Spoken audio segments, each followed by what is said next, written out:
உளுந்தூர்பேட்டை வாரச்சந்தையில் பக்ரீத் பண்டிகையையொட்டி 3 மணி நேரத்தில் 5 கோடிக்கு மேல் ஆடுகள் விற்பனை நடைபெற்றுள்ளது.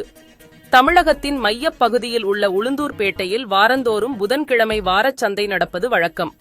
அப்படி இன்று நடைபெற்ற வாரச்சந்தையில் தியாகதுருவம், திருக்கோவிலூர், ஆசனூர், மடப்பட்டு, சேந்தநாடு, குன்னத்தூர் உள்ளிட்ட பல்வேறு பகுதியிலிருந்து விவசாயிகள் ஆடுகளை விற்பனைக்கு கொண்டு வந்தனர்.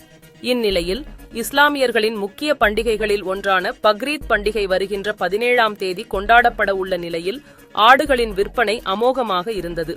இதில் வெள்ளாடு, செம்மறி ஆடு, குறும்பாடு என ரகத்திற்கு ஏற்ப ஒவ்வொரு ஆடும் ரூபாய் 8,000 முதல் 25,000 வரை விற்பனையானது.